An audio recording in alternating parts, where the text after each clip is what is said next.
شێرکۆ بەخێر بە پەیوەندیەکانی هەرێمی کوردستان و وڵاتانی عەرەبی پەڕی سەندووە. بەڕێستان بەرپرسی مەکتەبی پارتی دیموکراتی کوردستانن لە میسر. ئەمە چۆنە بینن؟ گرنگی ئەمە لە چیدایە؟ زۆر سپاس بۆ جەنابەت، سڵاو و ڕێز بۆ بینەران بیسەرانی کوردستان 24. خۆی بەڕاستی زۆر گرنگە بایەخ بە پەیوەندیەکانی کوردستانی و عەرەبی بدەین. زۆر هۆکار هەنا. یەک لەو هۆکارانە ئێمە پێمان خۆش بیان پێمان ناخۆش بی لە ساڵی 1920 بووینە بەشێک لە عێراق. و عێراقیش لە چوارچوبەی وڵاتانی عەرەبیدایە و بەشێکیشی لە نەتەوەی عەرەبیدایە. و گرنگە ئێمە پەیوەندیەکانمان لەگەڵ ئەو وڵاتە عەرەبیانە بەتیم بکەین لە هەموو بارێکەوە، مەسەن لە بواری کەرتوری و سەقافی پیشەسازی و هەموو ئەو بوارانە هەیە. ئەگەر لە بیرمان کاتی خۆی 2003 چونکە ئەو وڵاتە عەرەبیانە بە تایبەتی وڵاتانی کەنداویان دەوڵاتە وەکو میسر کاریگەریان هەیە لەسەر بریاری ئیقلیمی و بریاری نێودەوڵەتی 2003 کە پرۆسەی ئازادکردنی عێراق بەبێ ئەو وڵاتانە نەکرا، وڵاتانی مەسەلەن میسر و کوێیت و سعودیە و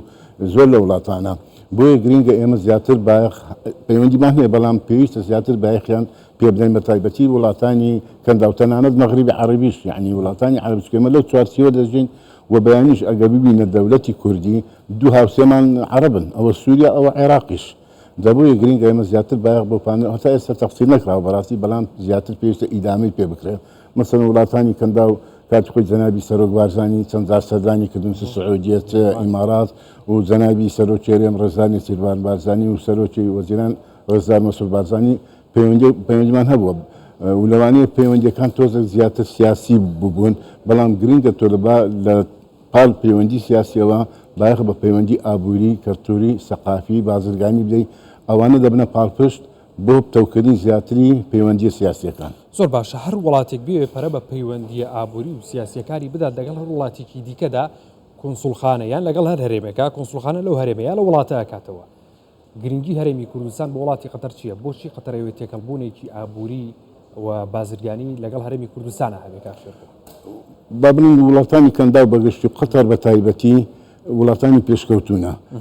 بایەخ بە پەیوەندیەکان دەن کە دەبینی کوردستانیش ئەوڕۆ ئاشتی و ئارامی و بەرقەرارە هێورە و کوردستانیش دەواازەیەکە بۆ وڵاتانی تر مەسەڵەن بۆ تورکیا لە تورکیا مەسەڵەن بۆ ئەوروپا و ئەوانش خۆیان دەبین کە کوردستان گونجاوە ژینگەکەی لەبارە بۆ وەبەرهێنان لە زۆر با وەکو جەنابی سەرۆک وەزیران باسی کرد. قەتەر یعنی دەستپێشکەی هەیە خودت پێشەنگە لە بواری وزە، ئێمەش پێویستیمان بە وزە هەیە. قەتەر لە بنیادنان پێشەنگە، ئێمەش پێویستیمان پێ هەیە و ئەوانە لە بۆشایی نایەن کۆنسوڵخانە بکەنەوە لە شارێک یاخود لە وڵاتێک، هەڵبەتە پاژەوەی کە دەراستش زۆر دەکەن و دەزان ئەو شوێنە 100% ئەمن و ئەمانەتی هەیە یاخود دەتوانن لەو بوارە کار بکەن. خۆی قاتن کە قونسولەت دەکرێتەوە لە هەر شارێک، هەدەفی یەکەمیان خزمەتکردنی جالی هاوڵاتی خۆیانن. بەڵام باوەڕ ناکەم ئەو جالیە قەتەرێ لە کوردستان هەبێ. زیاتر ئەوان بایەخ بە بوارەکانی ئابووری، کەلتوری، سەقافی، ڕۆشنبیری و پیشەسازی و کشت و کاڵی دەکەن کە دەیانوێت لە کوردستان و بەرهەم بێنن. ئەوە قازانجی بۆ هەردوو لامان هەیە، وەکو دەرێ مەساڵحی مشتەرەکەیە لە مابەینی هەردوو لامان. زۆر باشە، کاتێک کە وڵاتی کۆنسوڵخانەیەک لە وڵاتێکی دیکە لە هەرێمێکە کاتەوە بیر لەوە کاتەوە ئەم هەرێمە داهاتووی هەیە، ئەتوانێت ببێتە دۆست لەگەڵ وڵاتێکە بە تەمایە کۆنسوڵخانە بکاتەوە. هەرێمی کوردستان پێگەیەمی کوردستان تا چەندە گرنگە، تا چەند هەرێمی کوردستان داهاتووی هەیە، سەقامگیری ئابووری هەیە، سەقامگیری سیاسی هەیە؟ دەبین هەرێمی کوردستان لە ناحیەی سامانە سروشتیەکان دەوڵەمەندە، بە نەوت، بە گاز، بە سەرچاوی ئاوی، بە گەشت و گوزار، یعنی زۆر شوێنمان هەیە لە بۆ گەشت و گوزار ئەو وڵاتانە دەتوان بێن استیسماری بکەن سوودی هەردوو لە هەبی. و کوردستان لە ناحیەی سیاسیش مستەقیڕە، ڕاستە لەگەر بەغدا ئێستا تۆزە خلافات و شتیوامان هەیە یاخود لە ناوخۆنا جاروبەت جیاوازێکمان هەیە، بەڵام لە چوارچێوەی گشتی کوردستان شوێنێکی ئارامە لە ناوچەکە. ئەگەر بێ بەڕاوردی بکە بە زۆر شوێن ئارامین و ئەو ژینگەی تێدا کە ئەو وڵاتانە بتوانن بێن لێرە ئیستیسمار بکەن و دەژبین ئێستا زۆر کۆمپانیا و شەریکات هەیە لێرە ئیستیسماریان کردووە. یعنی لەوانەیە سیاست و بازرگانی مەربوطن، بەس ئەگەر سیاسیەک یاخود بزنسمانێک کەسێکەوە نەزانی ئەو شوێنە ئیستیقرار و ئەمانی هدایە باوەڕ پێ $1 لەسەر بناکات. کاکشێرکۆ زیاتر لەسەر ئەمنیەت ئەوەستین، بەڵام هەرێم لەگەڵ وڵاتانی عەرەبی،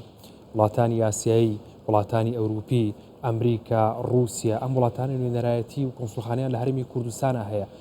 هەرێمی کوردستان توانیوێتی باڵانس بپارێزێ لە نێوان ئەم جانب و لایەنانەی کە ینی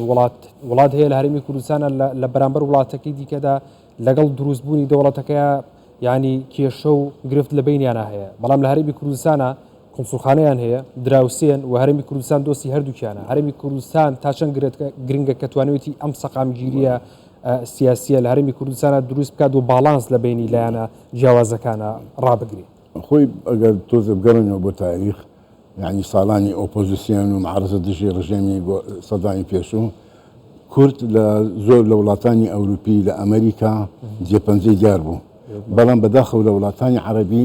ئەو کاریگەری ئەو ڕۆڵەمان نەبوو ئەویش لەبەر چ بوو لەبەر ئەو ڕژەمەی لە عێراق بوو تاعتیمی ئیعلامی لەسەر زۆر بەیانات و هەواڵەکان کردبوو استقرار و سەباتی کوردستان یاخود ئەو دووەکو قۆنسوڵخانەی سرینی ئەمریکی لە تەنیژلێکن و زۆر مخالف زۆر خلافشانە مابەینە دراوسێنە ینی ئەمە زۆر زیادە بۆگە بەیانی تەشەڕەمانی لێرەش لێ دەدەن بەڵام ئەوان لەوە ئەوەترن لە وڵاتێکی سێەم خلافاتەکانیان پەرە پێ بدەن خۆشیان چکە لە پێش چاوی خەڵک و لە پێش وڵاتێکی دیکە و لەوانی ئێمەش قبول نەکەین باش ئەمە بۆ هەرێمی کوردستانیش ینی گرنگ نییە چونکە هەرێمی کوردستان نەبووەتە لایەنداری هیچ وڵاتێک و ئەوەی پاراستووە کە ینی لە ژێر شەتری هیچ وڵاتەکانە بێت بۆی کە دوو وڵاتی جیاواز بە سیاسەتی یەکتر لە پەنایەکە لە هەرێمی کوردستانە بەیەکەوە بژین ناکۆکیان نەبێت بێگومان ئەوە سەرکەوتنێکی گەورەیە مەزنە لە بۆ کوردستان کە بێلایەنی لە هەردوو لاوە کردی و محاولەیەکە کە بەڵانسەکە لە نێوان هەردوو لایەن بپارێزی نە لەگەڵ ئەولابی نە لەگەڵ ئەولابی یعنی جاران دەیانگۆ شەرقیە و غەربیە ئەمە نە لەگەڵ نە لەگەڵای یعنی ئەوە بەڵاستی کاریگەرێکی مهمە لە بۆ سیاسەتوانانی خۆمانی کوردستان کە ئەو بەڵانسیان ڕاگرتووە و نێرن ئەو خلافاتانە لە خاچمە لە وڵاتیمە تەشەنە بکە و بەرامبەر هەردووشیان لە یەک مەسافەینە بەڵێ باسی ئەمنیەتمان کرد کاک شێرکۆ پێم خۆشە زیاتر لەسەری بۆستی لە هەر وڵاتێک ئەگەر ئەمنیەت نەبێ ئابووری نییە داهاتوو نییە گەنج نییە توانان نییە هێز نییە لە وڵاتە ئەم ئەمنیەتە تا چەندە گرنگە بۆ وڵاتان کە بێن لە هەرێمی کوردستانەوە بەرهێنان بکەن وڵاتانی عەرەبی وڵاتانی ئەوروپی بێن لێرە کۆنسوڵخانە و نوێنەرایەتی خۆیان بکەنەوە لە هەموو وڵاتێکی دنیا ئەگەر ئەمنیەت ئاسایی سەقامگیر نەبی باوەڕکە کەس ڕووکە ناکات بەڵام کە ئامن سوپاس بۆخوا ئەمنیەتی کوردستانمان پارێزراوە لەلایەن هێزەکانی ئاسایش لەلایەن هێزەکانی پێشمەرگا یعنی هیچ ئەوەکمانیە گرفتەک ئەو یەک لە هۆکارەکانە کە ڕوو لە کوردستان دەکەن و ئەگەر ئەو ئەمنیەتەش نەبا گەشتیار جوور لە کوردستان نەکرد ئەوە کاریگەریە لەسەر ئەو شەریکات و کۆمپانیانە ئەو وڵاتانە بێن قوسڵاخان بکەنەوە بەڵام لە هەمان کاتش دەبی ئەمە زیاتر پەرەی پێ بدەین ئەگەر ئەوان هەنگاوت بێنە پێش ئەمە دەبی دوو هەنگاو بچینە پێش مەسەلەن شەریکاتی سیاحی میسری هەیە لوبنانی هەیە ئەوانە خەبیر لەو شتانە کاکە ئەمە هەندێک شتێکەوە نەزانین یعنی ئەمە لە 2003-2005ەوە پاژەوەی ڕژێم ڕۆخاتوە توێک تا 2005 لە من ژێر حیساری دەولی و عێراقی بووین و لەوانی ئەو خیبرەی ئەوتۆمانەوی عیبیشی تێدا نییە دەتوانین سوود لە خیبرەی وڵاتانی پێشکەوتوو وەرگین چ میسرە چ ئیماراتە چ سعودیە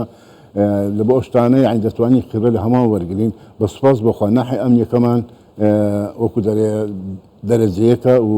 ئەوە ژوای کردووە کە قۆنسوڵخانەکان و خەڵکی بیانی وەرو لە کوردستان کەم بە تایبەتی قەتەریشکە وەرە قۆنسوڵخانەی گشتی کردوێتەوە فەرقی گشتخانەی کە گشتی بیاخود قۆنسوڵخانەیەکی یاتیادی بێت حکوومەتی هەرێمی کوردستان زەمینی باشی خۆش کردو بۆ دەستی و بەرهێنانی دەرەوە بیانی و وڵاتانی عەرەبی وڵاتانی ئەوروپی ئەمە تا چەندە گرنگە خۆی ئەو هەنگاوانی کە حکوومەتی هەرێمی کوردستان هەیەتی لەبۆ هاوکاریکردنی کۆمپانیە بیانیەکان چ عەرەبی بن چ ئەوروپی چ ئەمریکی بن کاریگەری زۆر هەیە مەسەلەن دابینکردنی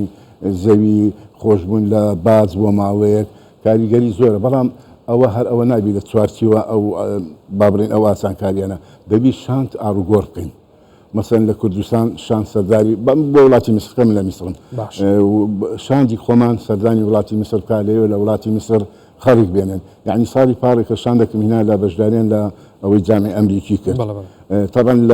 لە دۆکەوە بەو ناوچەومە بار ئەوەم داهێنان یعنی چەند ساڵی 2003 لە سەفارەی مصری لە بەغدا پاژەوەی کە سەفیرەکان شەهید بوو هاتە هەولێر لە 2003 دێگەوە 2023 کوردستان شتێکی ترا پێشەوەی بێنێ لە پێش دوو هەفتە لە شوێنێک دانیشتە بووین لە میسر هەمووی سەفیر و ئوستازی جامی ئەو شتانە بوون باسی کوردستانی دەکرد دێگۆ دەبی بچین سمار بکەین سیاحیان هەیە و یعنی بە زۆرێک باسی کوردستانی کرد باوەڕ کە لەم زیاتر باسی دەکرد ئەو شاندانە هاتو چوونیان بەڕاستی تاسیری هەیە ومخوزيال ما مثلا شاندي وكو حكومة وبرهنان وكو قطاعي خاص لقد مصر أرجوري شان كان سر يعني أستي سركاتي حكومة سركاتي هرم كشونة دافوس ميونخ وأنا تاشن كاريجري هبوا لسر وڵاتانی دەرەوەی کە بە چاوێکی دیکەوە تێڕوانی حتمەن ئەوە تاسیری کاریگەری هەیە مەسەن لە ئەو کۆبنانە لە پەرازی ئەو کۆبنانەوە سەر گەفتەکانی مەچ جەنابی کاک مەسرۆیان جەنابی کاک نێچیرە ئەو سەر وڵاتانە دەبینین کاریگەری زۆرە بەڵام کە مەسەن لە میسر ئەم زۆر باسکردن بەڵام ئەوە نییە کە خۆیان بە چاوێن لە ئەرزی واقع بیبینن ئەوە تاسیری زۆرن یعنی هیوادارم کە ئێمە زیاتر پەرا بە پەیوەندیەکانی عەرەبی بدەین لەگەڵ وڵاتانی عەرەبی گوتم کاریگەریان هەیە بە تایبەتی کەندا و میسر و حتا وڵاتانی مەغریبی عەرەبیش زۆر باش کاک شێرکۆوەی کە جێگەی سەرنجە بۆ من پێشتر زمانێکی زوو یعنی بۆ نمونە وڵاتانی وەکو ئەمریکا و فەڕەنسا ئەوانە کۆنسڵخانەیان لە هەرێمی کوردستانە کردەوە لەبەر ئەو دۆزەڕەوایی کە هەرێمی کوردستان هەبوو ئێستا شتەکە زۆر گۆڕاوە وڵاتانی ئەوروپی وڵاتانی عەرەبی لێرە پەیوەندیە بازرگانیەکان لەگەڵ هەرێمی کوردستانە باشترەکەن گەشەی پێدەن قوڵترەکەنەوە ئەمە هۆکاریی ئەم گۆڕانکاریە لەو زەمانەوە بۆ ئەم زەمانی ئێستا ئەوەژێک و باسمان کرد ئەو بوارە و ڕەخساری ئەو بوارە ئەمنی و استیقرارێکە لە کوردستان دووەمینیان یعنی ئەوکو دەرێ بوونی مەوادی ئەوەلیەکان لە کوردستان مەسەڵەن تو کارگەتەیە بابرین کارگەچی مازدادنی شیر زۆرە کارگەچی شەربەت و عەسیرۆان دادنی سێومان هەیە قەیسیمان هەیە ڕوژەمان هەیە یعنی کەرستە سەرەتاییەکان لە کوردستان زۆرن لەبەر ئەوەیە کە مەسەن لە کوردستان دێن ئەو زۆرە کارگانە یاخود ئەو بایەخی پێدەدەن و جگەلەوە مەسەن ئەوان لە پاڵ بوارە ئابوووریەکە بوارە سیاسەکەشی پێ بەهێز دەکەن کەوکو گوتم ئەگەر تو سیاسی چەند بە خۆت بیکە ئابووری و بازرگانی لە پشت نەبوو بە خۆت نەبوو لەوانێ بوارە سیاسەکە شتێکی هامیشی بی کەواتە هەرێمی کوردستان لە ڕووی دیپلۆماسیەوە هەنگاوی زۆر چوەتە پێشەوە ناگەڕێتەوە دواوە ئومێدەواری نەگەڕێتەوە دەمانێت زیاتر بەرەو پێشکەوی یعنی تاگەل لە 180 پێشکەوی دەمانێت تا 100 باو ناکەم کەوتەوە دووە یعنی کە کەوتە دووە معنی هیچمان نەکردووە زۆر باشە و هەنگاوانی بۆ پەرەپێدانی دیپلۆماسی لە هەرێمی کوردستانانرێ وەکو نوێنەری وەکو مەکتەبی پارتی لە میسر ئێوە هەستی پێیەکەن پێتەن وایە گرنگە پێتەن وایە هەنگاوی باشە زۆرش گرنگە ئەمن ئومێدەوارم لە هەموو وڵاتانی عەرەبی نوێنەراتی حکومەت بکرێتەوە یاخود مەکتەبێکی حزب بکرێتەوە یعنی ئەو فەتری ئێمە لێ بووین بەڕاستی ئەم نامەچی خۆم بکەم یعنی بەڵام دەوری هەبووە مثلا تو ئەنفالیت پێناساندون ئەوەی کوردستانت پێناساندون باروۆچی ئەمن و ئاساییەکەت پێناساندون کەلتۆری میلەتی کورد پێناساندون لە بواری ڕۆژنامەگەری پێناساندون یعنی بۆ نمونە یەکەم ڕۆژنامەی کوردی ساڵی 1990 لە میسر دەرچوو پێرارەکە یادی 126 ساڵەمان کرد 25 ساڵەمان کردەوە یعنی یەکێک لێ بە پرسێک بوو گوتیان گۆ لەو کاتەوە ڕۆژنامەتان هەیە گوتم ئەمە لەو کاتە ڕۆژنامەکان دە وڵاتانی عەرەبی دانەمەزرا بوون یعنی ئەو شتانە دەبی نوێ بکرێتەوە چکە خۆت دەزانی ئەمە کاتێک میمەتی ئیعلامیمان لەسەر بوو کوردستان یعنی هیچ شتێک نەدەستۆ دەرەوە لە چوارچێوەکی دەخولاوە نەدەستۆ دەرەوە ئەنجا ئێستا زۆرفەکە هاتووە کە ئەمەی کورد لە هەموو وڵاتانی عەرەبی بە تایبەتی ئەوەی کەندا و میسر هەتا مەغریبی عەرەبیش نوێنەرمان هەبی ئەگەر نوێنەرشمان نەبی شەند ئاڵوگۆڕ بکەین لە هەموو بوارەکانەوە زۆر کاریگەری دەبی لەسەر کوردستان و پێشکەوتنی زیاتریش ئێستا پەیوەندیەکانی هەرێمی کوردستان لەگەڵ تەواوی وڵاتان لەگەڵ وڵاتانی دراوسێک وڵاتانی ئەوروپی لەگەڵ ئەمریکا لەگەڵ ڕووسیا لەگەڵ ئێرانە ئێستا پەیوەندیەکان باش بووە یعنی ئەمە تا چەند گرنگە بۆ هەرێمی کوردستان بۆ بەرەو پێشبردننی دیپلۆماسیەتی هەرێمی کوردستان زیاتر خۆی ئەمە یعنی لە چوارچێوەیەکین ئەو لامان ئێران ئەو لا تورکیا ئەو لە عەرەبە دەبی ئەمە پەیوەندیمان لەگەر هەر سێلانەکە باش بیت بەڵام لەسەر بەرژەوەندی هاوبەش و تەداخل نەکردنی لە کاروباری ناوخۆیی ئەوانە مەسەن ئێران دەوڵەتێکی زلهێزە تورکیا دەوڵەتێکی زلهێزە وڵاتانی عەرەبی مەسەن زلهێزن بۆیە گرنگە ئەمە تا چەند ئەو پەیوەندیانە بەرەو پێش بین هێشتا کەمە و هەر چەند لەگەڵ ئەو وڵاتانە پەیوەندیەکەمان بەهێز و باش بێت زیاتر کوردستان استیقرار دەکات زۆر باشە ئەمە گرنگیە بۆ دەرەوە گرنگی بۆ هەرێمی کوردستانیش بێگومان هەیە بە کورتی وەڵام بەرەوە گرنگیەکەی بۆ هەرێمی کوردستان چییە هەرێمی کوردستان سەقامگیریەکەی گرنگە بۆ دەرەوە کە دەستی بەبرهێنانی دەرەوە وڵاتان کۆنسڵخانە بکەنەوە لێرە بۆ هەرێمی کوردستان بۆچی گرنگە بە کوردی بە سوپاس دەکەم بۆ کوردستانی شکاکە تۆ مەسەرن میلەتەکەت لە ئەمن و ئاسایش دەژێت میلەتەکەت لە ڕەفاهێت دەژێت میلەتەکەت یعنی ئەو کەلوپەل و پێداویستیانی ئەوروپا دێن ئاڵوگۆری کەلتوری و ئاڵوگۆری فەرهەنگی لەگەر ئەو وڵاتانە دەکەی ئەوەش تاسیرەیە لەسەر میلەتی کوردستان. بەڕێز شێرکۆ حەبیب بەرپرسی مەکتەبی پارتی لە کۆماری میسری عەرەبی سوپاس بە ئامادەبوونی بەڕێستان. سپاس بۆ هیوای سەرکەوتان بە دەخوازم زۆر سپاس.